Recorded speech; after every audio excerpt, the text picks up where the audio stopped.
The diplomatic betrayal.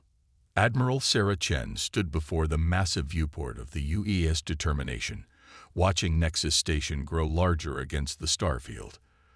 The diplomatic vessel gleamed like a jewel suspended in space, its crystalline structures catching the light of 3 nearby suns. After decades of Cold War and border skirmishes, humanity was finally being invited to join the Galactic Unity Council. "Admiral, we're receiving docking clearance from Station Control," reported Captain Marcus Rivera from his position at the tactical station. His voice carried the same cautious optimism that Chen felt in her chest. This could be the moment that changed everything for the human race. Chen nodded, her eyes never leaving the station.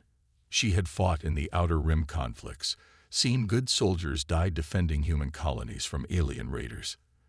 The idea of peace, of humans taking their place among the galactic powers, seemed almost too good to be true. "Dr. Vasquez, are you ready for this?" Chen asked, turning to the ship's chief xenobiologist.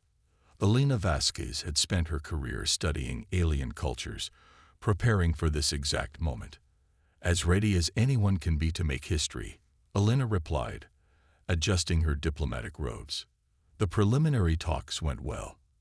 Ambassador Cathvar seemed genuinely interested in human perspectives on galactic trade and territorial agreements. The Vorteni ambassador had indeed been charming during their initial communications. His serpentine features had initially unsettled the human delegation, but his warm manner and apparent sincerity had quickly won them over. He spoke of mutual benefit, of humans bringing fresh ideas to an ancient galactic community. As the Determination docked with Nexus Station, Chen felt the slight vibration through the deck plating. This was it, humanity's chance to step out of the shadows and claim their place among the stars. The delegation transferred to the station through sealed airlocks. Nexus Station was a marvel of engineering, its corridors wide enough to accommodate dozens of different alien species. Holographic displays showed real-time feeds from across the galaxy, while gentle artificial gravity kept everyone comfortable regardless of their homeworld's conditions. Ambassador Cathvar met them in the main reception hall, his scaled features arranged in what passed for a smile among his species. "Admiral Chen, Dr. Vasquez, welcome to Nexus Station. The Council eagerly awaits your presentation." As they walked through the station's corridors, Chen noticed the subtle signs that should have warned her. Security checkpoints that seemed more like scanning stations, the way certain areas were restricted to human access only. The slight delay in communications with their ships in orbit. The Council chamber was magnificent, a vast spherical room where representatives from hundreds of worlds could gather. Floating platforms provided seating for different atmospheric requirements, while universal translators ensured every word was understood across species barriers. Supreme Chancellor Zixthul, a towering insectoid being, raised his 4 arms in greeting. "Humans of Earth, you honor us with your presence. Today, we discuss not just trade agreements, but the possibility of full membership in our ancient alliance." Dr. Vasquez stepped forward with the human proposal. Months of work had gone into this document, outlining human contributions to galactic science, technology, and culture. It was comprehensive, fair, and designed to benefit everyone involved. "We come not as conquerors or supplicants," Elena began, "but as partners. Humanity offers our unique perspectives on innovation, our resilience in the face of adversity, and our commitment to protecting the innocent." The alien representatives listened with apparent interest. Some took notes on devices Chen couldn't identify. Others whispered among themselves in languages the translators couldn't quite capture. Everything seemed to be proceeding smoothly. Then Cathvar's communication device chimed softly. The ambassador glanced at it, and something changed in his expression. A coldness crept into his eyes that Chen had never seen before. "Admiral Chen," Cathvar said slowly, "we have just received some disturbing intelligence about human military activities in the Ta City system." Chen frowned. "I'm not aware of any unusual activities in that region. Our forces there are purely defensive, protecting civilian shipping lanes. According to our sources, The Chancellor interjected, his voice taking on a threatening tone. Humans have been developing weapons of mass destruction. Biological agents designed to target specific alien species. The accusation hit like a physical blow. Elena stepped forward, her face pale but determined. That's absolutely false. Humanity has signed every interstellar treaty regarding biological weapons. We would never. Silence. The Chancellor's voice boomed through the chamber. We have evidence. Intercepted communications. Genetic samples from your research facilities. Chen's mind raced. This was impossible. She knew humanity's military capabilities better than anyone, and what they were describing didn't exist. Unless. The realization struck her like ice water. This was a setup. The evidence was fabricated, the accusations predetermined. But why? Ambassador Kethvar provided the answer. The truth is, Admiral, that humanity poses a threat to galactic stability. Your species' aggressive nature, your rapid technological advancement, your refusal to accept subordinate roles in galactic politics. The Council has decided that this threat must be managed. Around the chamber, alien security forces emerged from hidden alcoves. Energy weapons powered up with distinctive whines that Chen recognized from combat. The diplomatic meeting had become a trap. You're making a terrible mistake, Chen said, her hand moving instinctively toward her sidearm before stopping. They were outnumbered 50-1. Humanity came here in good faith. Good faith, Kethvar laughed, a sound like grinding metal. Your species has been planning galactic conquest since the day you achieved faster-than-light travel. We've seen the projections, the resource allocation plans, the military buildup. Dr. Vasquez stepped closer to Chen. None of that is true. You know it isn't true. Truth is what the Council decides it to be, the Chancellor declared. And we have decided that humanity's expansion ends now. The first explosion came from outside the station. Through the transparent walls of the chamber, Chen could see flashes of weapons fire. Human ships were under attack. Captain Rivera's voice crackled through Chen's personal communicator. Admiral, the fleet is under attack. They were waiting for us. The determination has taken critical damage, but we're fighting back. More explosions lit up space around the station. Chen watched in horror as human vessels, outnumbered and caught off guard, fought desperately against overwhelming odds. These weren't military ships attacking them, but the combined fleets of the Galactic Unity Council. While we kept you busy with negotiations, Kethvar explained with obvious satisfaction, our forces moved against human colonies throughout this sector. New Geneva, Kepler Station, the research facilities at Wolf 359. By now, they are all burning. The words hit Chen like physical blows. Those weren't just military targets. They were civilian colonies, research stations filled with families, scientists, children who had never held a weapon in their lives. Elena grabbed Chen's arm. Sarah, they can't have. Not the civilian populations. Kethvar's expression showed no remorse. Unfortunate casualties of a necessary action. Your species left us no choice. Through her communicator, Rivera's voice came again, strained with effort and grief.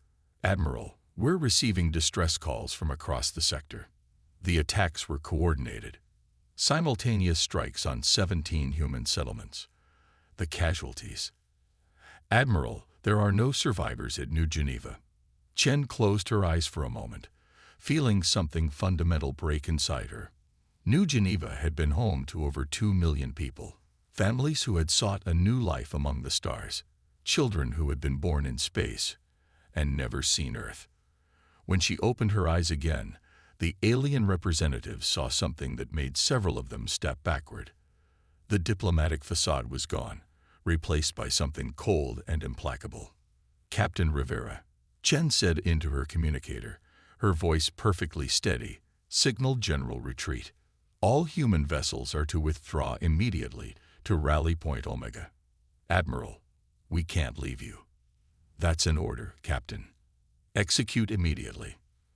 Around the chamber, the alien security forces raised their weapons. Chen looked at each of the council representatives in turn, memorizing their faces. "You wanted to see humanity's true nature," she said quietly. "You've convinced yourselves we're monsters, so you've decided to treat us like monsters. Very well." Dr. Vasquez was staring at her friend in growing alarm. "Sarah, what are you saying?" Chen turned to Elena with something that might have been an apology in her eyes. "Elena, you've spent your career believing in the possibility of peace between species. I want you to remember that we tried. When the history of this day is written, I want it clear that humanity came here seeking friendship." The Chancellor waved his arms dismissively. "Your threats are meaningless. Humanity is isolated, outnumbered, outgunned. This rebellion will be crushed within months." "Rebellion?" Chen smiled, and several aliens shivered at the expression. "Chancellor, you misunderstand the situation entirely. This isn't a rebellion. This is a declaration of war." Through the chamber's windows, the last human ships jumped to hyperspace, carrying with them news of the betrayal. Chen watched them go, knowing she would never see Earth again. "You've taught us something valuable today," she continued, her voice carrying clearly through the chamber's acoustics. "You've taught us that there can be no coexistence between humanity and the Galactic Council. You've taught us that peace is a luxury we can no longer afford." Kethvar gestured to his security forces. "Enough. Take them to the detention levels." As the guards moved forward, Chen spoke one last time. "Tell your fleets to enjoy their victory celebration. Tell your worlds to sleep peacefully in their beds. Tell your children that the monsters have been defeated." She paused, her eyes finding each council member again. "But remember this moment, because it's the last time any of you will feel safe. Humanity tried diplomacy. Humanity offered partnership. Humanity came seeking peace." The energy restraints activated around Chen and her delegation, but her voice continued, clear and unwavering. "Now humanity will show you why we survived every extinction event our world could throw at us. Why we turned a hostile planet into a garden. Why we reached for the stars when every rational analysis said it was impossible." As they were led away, Chen's final words echoed through the chamber. "You wanted monsters. Congratulations, you've created them." In the depths of space, Captain Rivera sat in the command chair of a badly damaged ship, reading casualty reports from across the sector. Millions dead. Entire worlds burned, all in the name of preventing human aggression. His finger hovered over the communication controls. On Earth, the remaining human fleets waited for orders. The Alien Council thought they had crippled humanity with their preemptive strike. They were about to learn how wrong they were. Rivera opened the channel to Earth Command. "This is Captain Rivera of the UES Determination. Operation Diplomatic Storm has failed. The Council has declared war on humanity. Recommend immediate activation of the Prometheus Protocol." The response came back within seconds. "Prometheus Protocol authorized. All fleets are to begin Operation Ghost Hunt immediately. Show them what humans do to betrayers." Across human space, ships began to disappear from their normal patrol routes. Not retreating, not hiding, but moving into positions the aliens couldn't track or predict. The galaxy was about to learn why humanity had never been conquered. Not by ice ages, not by asteroid impacts, not by any of the countless disasters that had shaped their evolution, and certainly not by aliens who mistook diplomacy for weakness. The hunt was about to begin. The reckoning. 6 months after the betrayal at Nexus Station, the galaxy had learned to fear the dark between stars. Where once alien shipping lanes had buzzed with constant traffic, now merchant vessels traveled in heavily guarded convoys, their crews jumping at every sensor ghost and unexplained energy reading. General Thane Okafor stood on the bridge of the UES Retribution, studying tactical displays that would have been impossible to create just a year ago. The ship itself was a marvel of human engineering pushed to its absolute limits, incorporating technologies that humanity had held in reserve for centuries, waiting for the right moment to reveal them. "General, "We have confirmation from the Phantom Fleet," reported Commander Lisa Park, her voice carrying the quiet satisfaction of a job well done. "The Hegemony Supply Depot at Kepler 442 has been eliminated. No survivors among the military personnel. Civilian workers evacuated to the outer system as planned." Okafor nodded, his eyes never leaving the star map that showed the current positions of human ghost fleets throughout the galaxy. Red indicators marked alien military installations that had simply vanished overnight. Yellow showed locations where alien governments had woken to find their entire defense networks offline, their weapons disabled, their communications jammed. It had taken humanity exactly 4 months to shift from reactive defense to coordinated offense.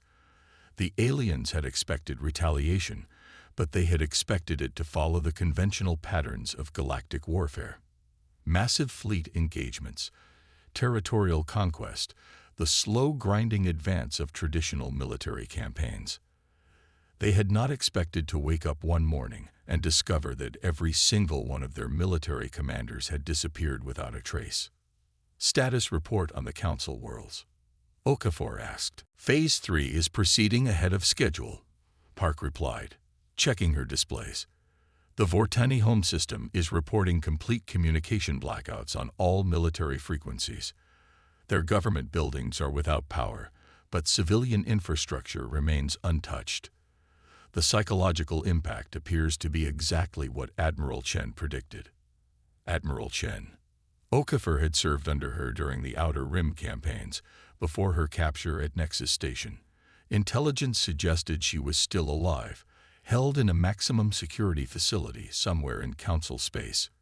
Every human fleet commander had sworn the same oath. The war would continue until she was returned safely, or until there was nothing left of the Council to negotiate with.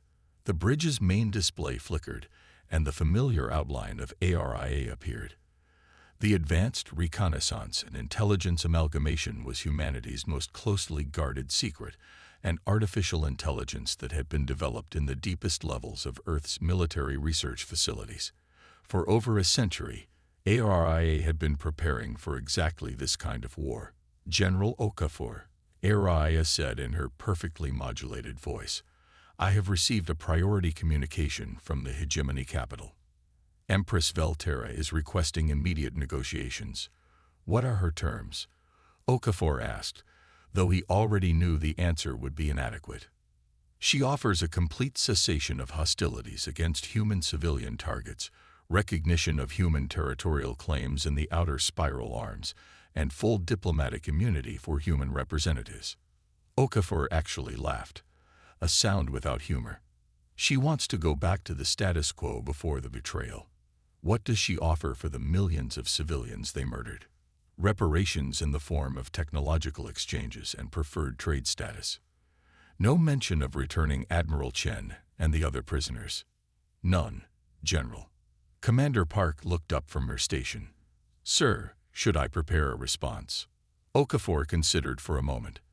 The Hegemony controlled over 200 star systems and fielded the largest fleet in the galaxy after humanity. Under normal circumstances, they would be a formidable opponent. Under current circumstances, they were simply the next target. "Send this message to Empress Velterra," he said finally. "Tell her that humanity appreciates her offer, but we have a counter-proposal. She has 24 hours to produce Admiral Chen and every other human prisoner taken during the betrayal.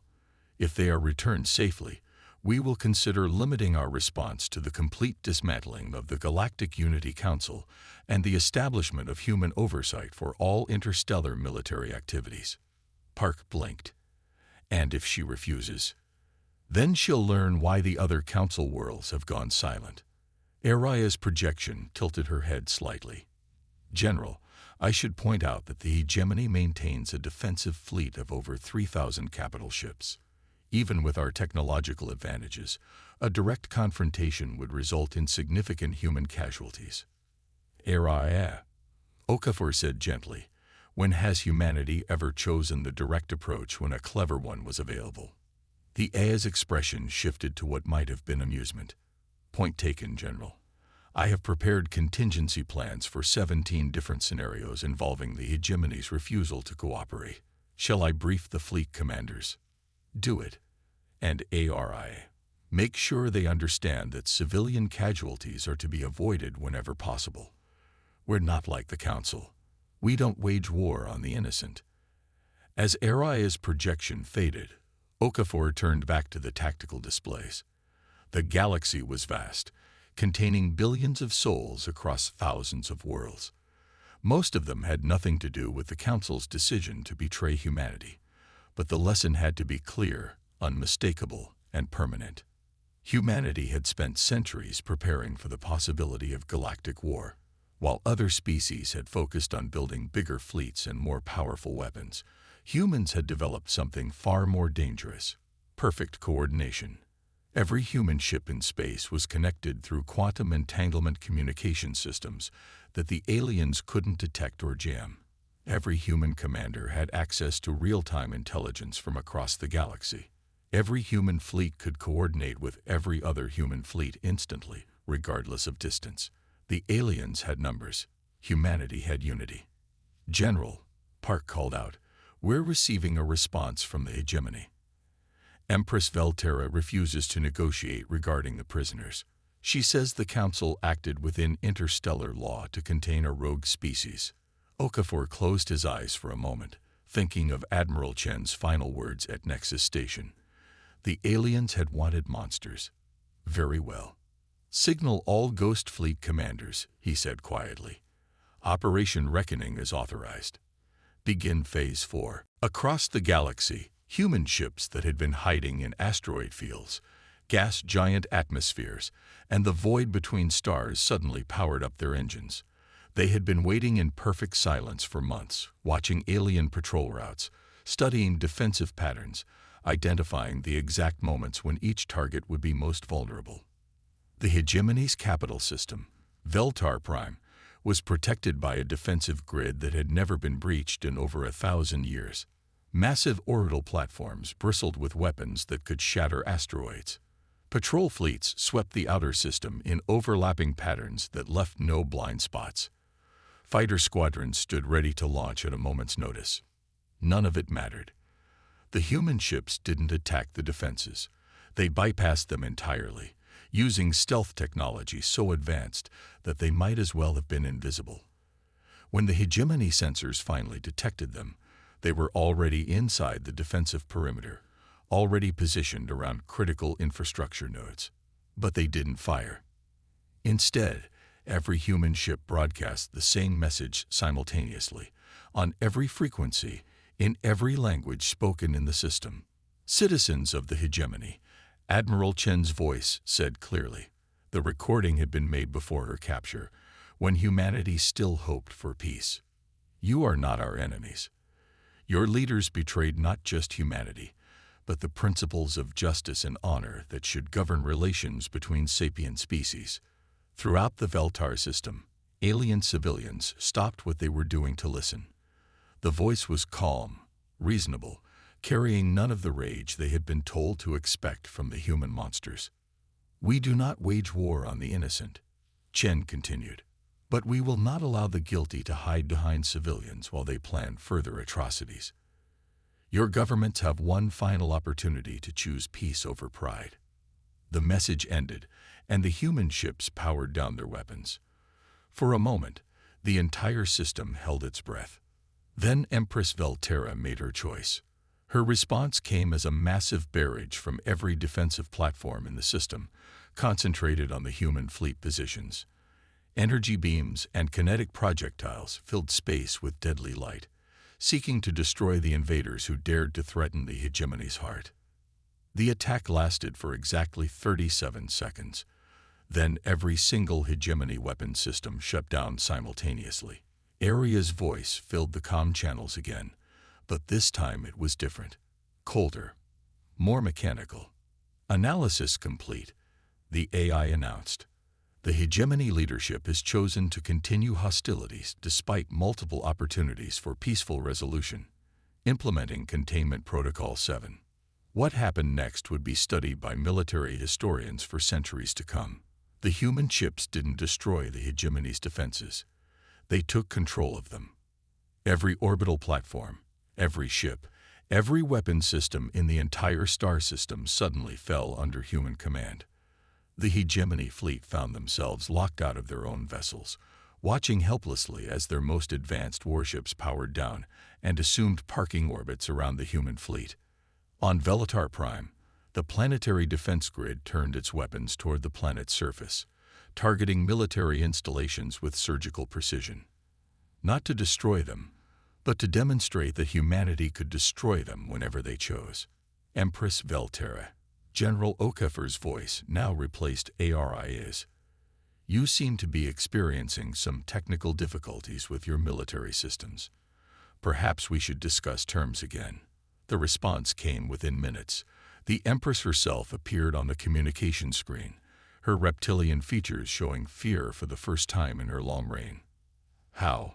She whispered. Our systems are isolated, hardened against electronic warfare. It should be impossible. Your Majesty, Okafor replied politely. Humanity has been preparing for this war since the day we first looked up at the stars and wondered who else might be out there. We've had centuries to study your technology, to understand your weaknesses, to develop countermeasures for every possible threat. He paused, letting the implications sink in. The question now is simple.